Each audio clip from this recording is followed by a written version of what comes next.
cet été. Hey, ta blonde est fine, elle ne met pas à l'émission. C'est moi qui ai remplacé. Est-ce que tu as pris des photos? Oui, j'ai des photos. La musique de Jeff allait bien tout à l'heure avec ma chronique parce que c'est une chronique très triste. Parce que c'est ma dernière chronique, c'est la dernière semaine de Beau et Chaud cette saison. Et là, ben, j'ai commencé à me chercher une job, à faire des demandes d'emploi. J'ai des photos de ça. Au début, j'attendais que le téléphone sonne, mais ben, le dernier téléphone que j'ai reçu, c'est il y a 6 mois à peu près. C'est quelqu'un qui voulait 14 pizzas adresses en pleine nuit. Je les ai faites, mais tu sais, trouver du pépéronie à 2 h du matin, c'est pas très, très facile. Mais je me suis dit, comme j'ai fait 800 photos cet été, peut-être qu'en allant en direct film, je pourrais avoir un emploi. Et là, l'employé trouve que mes photos sont très floues. Et évidemment, elle ne peut pas m'accepter parce que ben, ça, c'est... Ça, c'est le monstre du lac des Castors. Oui, mais c'est la meilleure photo qui a jamais été prise du monde. Et là, je me suis dit, il faut que je mette ma principale qualité en valeur. Ça fait que je me suis rendu dans un club célèbre de la rue Sainte-Catherine, le club 281. Et je me suis dit, bon, peut-être je peux travailler là. Il y a une audition ce soir, tout de suite après l'émission, à 10 h exactement. Et les clientes seront les juges. C'est mieux que les femmes soient juges parce que, tu sais, les hommes, des fois, il y a de la jalousie. Mais les premières auditions, je les ai manquées de ça à peu près. Ça passait. Oui, je sais. Ça passait bien. Là, quand tu cherches une job, la première chose, tu dis « mes amis ». Fait que j'ai été voir mes amis de Rock et Belles Oreilles. J'ai cogné à la porte de leur local, mais je pense qu'ils étaient très occupés. Je pense qu'ils étaient en train d'écrire des textes. Ils n'ont pas pu me recevoir. Ils préparent la prochaine saison télé. Même ta blonde est là. Oui, même ma blonde est là, puis elle fait semblant de rien. Et là, je me suis déguisé en mime. J'étais sur Papineau, et au bout de 30 secondes, il y a quelqu'un qui m'a dit « Hey, c'est le gars qui est à l'émission de Normand Brathwaite. » Il est où, Normand? Et je peux te dire quelque chose, une statistique concernant les mimes. 98% du monde se fout complètement des mimes.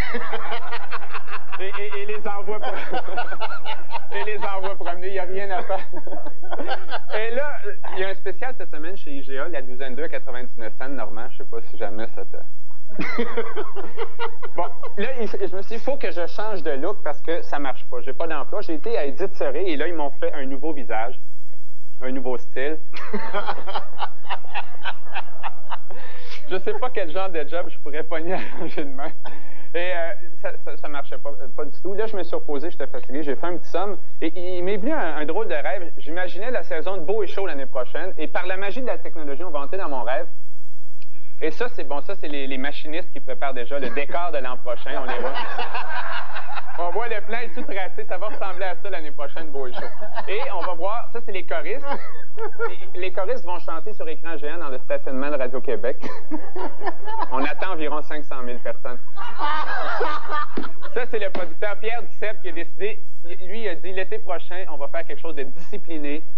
Il va veiller sur ses troupes comme ça avec son matériel. Pierre est déjà prêt à entreprendre. Et là, tu vois, les musiciens, je me dis, il faut qu'ils changent de look un peu.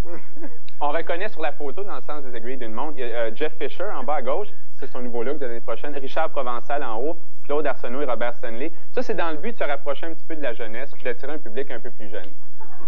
Ça va être leur look de l'été prochain. Tout est déjà pensé. Et là, on va voir, ben, ça prend quelqu'un pour venir en aide aux artistes qui oublient toujours leur partition chez eux. Et évidemment, pas avoir...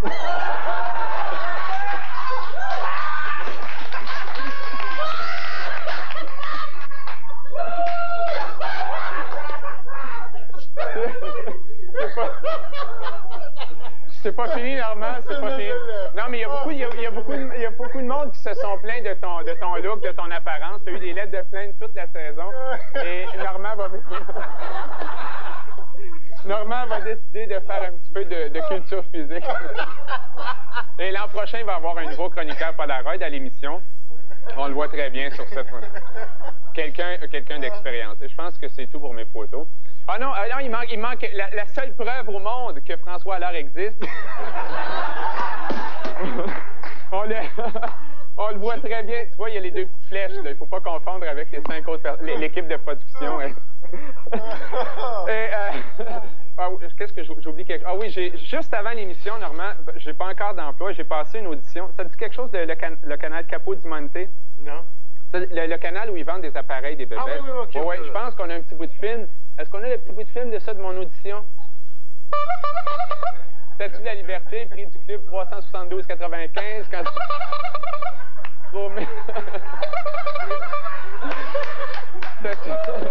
Qui est une prix du club 500 $, 01. Quantité vendue de quétainerie ethnique. C'est pas tout. Petit pipic pour le... 63,28 $. Quantité vendue beaucoup. Petit pipic.